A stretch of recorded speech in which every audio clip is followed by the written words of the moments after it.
अगर आप अपने आसपास देखो तो आपको वो सब चीज़ें दिखेंगी जो एक टाइम पर बस किसी इंसान की मेंटल इमेजेस थीं, क्योंकि किसी भी चीज़ को रियलिटी बनाने के लिए हमें उसके बारे में पहले इमेजिन करना पड़ता है और हमारा दिमाग कॉन्स्टेंटली फ्यूचर एक्सपीरियंसेस को विजुअलाइज कर रहा होता है ताकि हम इसी तरह कुछ ना कुछ प्रोडक्टिव काम करते रहें। ये विजुअलाइजेशंस रियल लाइफ के इतनी सिमिलर होती हैं कि हमारा दिमाग एक एक्चुअल फिजिकल इवेंट या उस सेम इवेंट की इमेजिनेशन के बीच डिफरेंस नहीं बता सकता, क्योंकि किसी एक्टिविटी को विजुअलाइज करके हम अपने दिमाग के उन्हीं न्यूरल पैथवेज को यूज़ करते हैं जो उस एक्टिविटी को परफॉर्म करते टाइम यूज़ होते हैं। जितनी एक्यूरेट और विविड हमारी इमेजिनेशन होगी उतनी ही शार्प हमारी स्किल बनती जाएगी। जैसे एक स्टडी में देखा गया था कि एक वेट लिफ्टर के दिमाग के जो पार्ट्स एक काफ़ी भारी वेट उठाते टाइम एक्टिवेट होते हैं, वही सेम पार्ट्स तब भी एक्टिवेट होते हैं जब वो अपने आप को उस वेट को उठाते हुए इमेजिन करते हैं। और जब भी वो अपने दिमाग को पहले से कन्विंस कर लेते हैं कि वो एक भारी वेट को उठा सकते हैं, तब उनके उस वेट को उठाने के चांसेस बढ़ जाते हैं। इस वजह से अपनी डिजायर्ड आउटकम्स को विजुअलाइज करके हम अपने दिमाग को रीवायर कर सकते हैं अपनी परफॉर्मेंस, फोकस और मोटिवेशन को बढ़ाने के लिए, जिससे हम कम समय में बेहतर रिजल्ट्स प्रोड्यूस कर सकें। इस टेक्निक का कॉन्सेप्ट काफ़ी सिमिलर है लॉ ऑफ अट्रैक्शन के, जो बोलता है कि एक इंसान के पॉजिटिव या नेगेटिव थॉट्स उसकी लाइफ में फेवरेबल या नॉन फेवरेबल एक्सपीरियंसेस ला सकते हैं। कई स्टडीज़ में देखा गया है कि अगर एक बीमार इंसान सिर्फ अपनी थिंकिंग को चेंज कर दे और अपनी हेल्थ को इम्प्रूव होते हुए इमेजिन करे तो उसकी बीमारी सच में कम होने लगती है और वो बस अपनी विजुअलाइजेशन की मदद से अपनी बॉडी को हील कर पाता है। यानी अगर हमें किसी चीज़ में बेहतर बनना है तो हमें अपने आप को उसमें ऑलरेडी एक एक्सपर्ट बनते हुए इमेजिन करना चाहिए। ये तरीका एथलीट्स और एंटरप्रेन्योर्स के बीच ऑलरेडी सबसे ज़्यादा पॉपुलर है। आपने भी कई बार अपने फेवरेट एथलीट को देखा होगा कि कैसे वो मैच से पहले कुछ मोमेंट्स अकेले बिताते हैं और अपने आप को जीतते हुए विजुअलाइज करते हैं। इस तरह से वो अपनी एक्सपेक्टेशंस और इमोशंस को ज़्यादा इफेक्टिवली मैनेज कर पाते हैं। 2010 में हुई एक स्टडी में ये प्रूव भी हो गया था कि जो लोग अपने पॉजिटिव गोल्स को रोज़ विजुअलाइज करते हैं वो अपने दिमाग के उन एरियाज में ब्लड फ्लो बढ़ाते हैं जो डिसीजन मेकिंग के लिए ज़रूरी होते हैं। पर जो लोग नेगेटिव सोचते हैं या अपने गोल्स को विजुअलाइज नहीं करते, उनका ब्लड फ्लो उनके दिमाग के इमोशनल सेंटर्स में बढ़ने लगता है और इसी वजह से ये लोग प्रेशर के टाइम पर ना तो ढंग से परफॉर्म कर पाते हैं, ना ही अच्छे डिसीजंस ले पाते हैं और अपना प्रेजेंस ऑफ माइंड खो देते हैं। पर लॉ ऑफ अट्रैक्शन का आइडिया इससे भी ज़्यादा डीप है और सूफी पोइट रूमी ने एक बात बोली थी कि what you seek is seeking you, यानी जिस चीज़ को आप ढूंढ रहे हो वो आपको ढूंढ रही है। एग्जाम्पल के तौर पर अगर आप एक काफ़ी हम्बल बैकग्राउंड से हो और आपकी लाइफ का सबसे बड़ा गोल है कि आप खूब सारे पैसे कमाकर अपने पेरेंट्स और कम्युनिटी की हेल्प कर सको, तो आप विजुअलाइज करोगे कि कैसे एक दिन आप बड़ी बड़ी डील्स करोगे, अपने पेरेंट्स को नया घर दिलाओगे, बड़ी गाड़ियाँ चलाओगे और बदकिस्मत लोगों की मदद करोगे। और जितना आप इन सारे फ्यूचर इवेंट्स को इमेजिन करोगे उतना आपका दिमाग इन मेंटल इमेजेस को सच मानने लगेगा। और इस पॉइंट पर आपके साथ एक काफ़ी अजीब चीज़ होगी, यानी आप अपने एनवायरनमेंट में हर चीज़ को एक टूल या एक ऑब्स्टिकल की तरह देखने लगोगे और जो टूल्स या अपॉर्चुनिटीज़ आपको अपने गोल तक पहुंचा सकती हैं वो खुद आपके पास आने लगेंगी।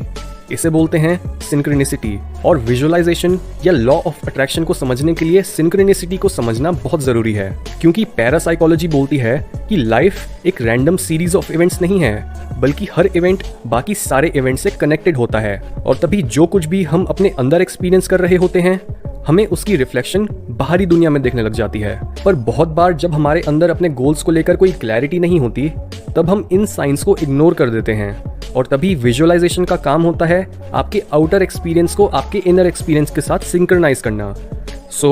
अब हम बात करते हैं कि विजुअलाइज करने का सही तरीका क्या होता है। सबसे पहले अपनी विजुअलाइजेशन को जितना हो सके उतना रियलिस्टिक बनाने की कोशिश करो। जितनी एक्यूरेट आपकी मेंटल इमेज होगी उतना ही बेटर आपको आउटकम मिलेगा। और ऐसा क्यों होता है इसको समझाने के लिए साइंस के पास 3 थ्योरीज हैं।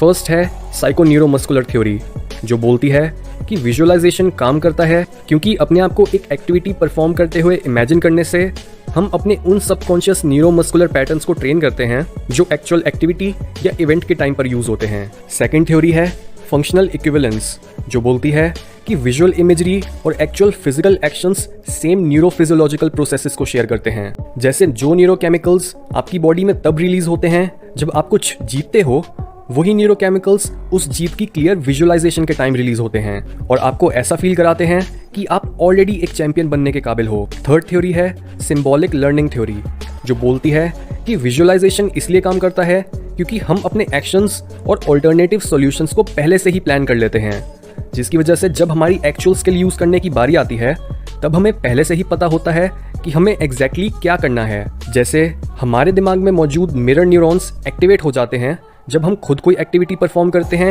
या किसी और को वो एक्टिविटी परफॉर्म करते हुए देखते हैं। और तभी इन थ्योरीज के हिसाब से हमें अपनी विजुअलाइजेशन को जितना हो सके उतना विविड बनाना है ताकि हम सक्सेसफुली अपने न्यूरोफिजियोलॉजिकल और न्यूरोमस्कुलर पैटर्न्स को एक्टिवेट कर सकें।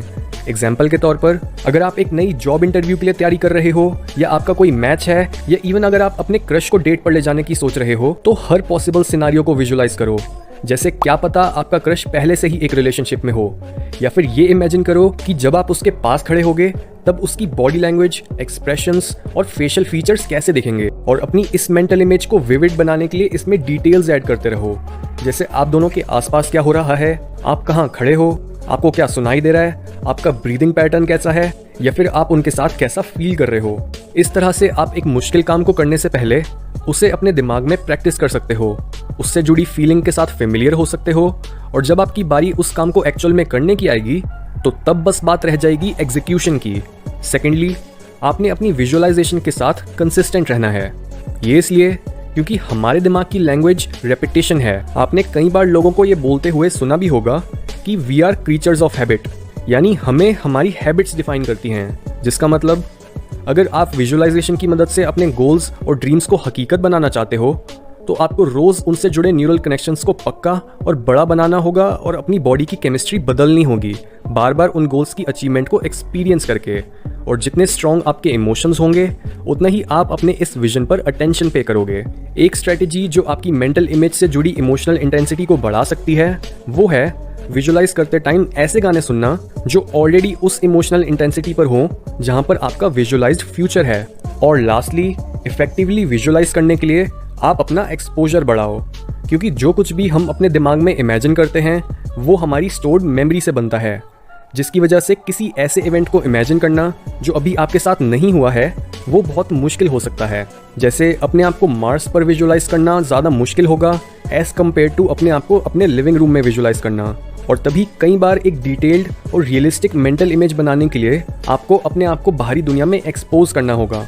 एग्जाम्पल के तौर पर, अगर आप कोई ऐसी चीज़ करना चाहते हो जो आपने पहले कभी नहीं करी, जैसे स्कूबा डाइविंग, तो आपके लिए उसकी एक डिटेल्ड मेंटल इमेज बनाना ऑलमोस्ट इम्पॉसिबल होगा।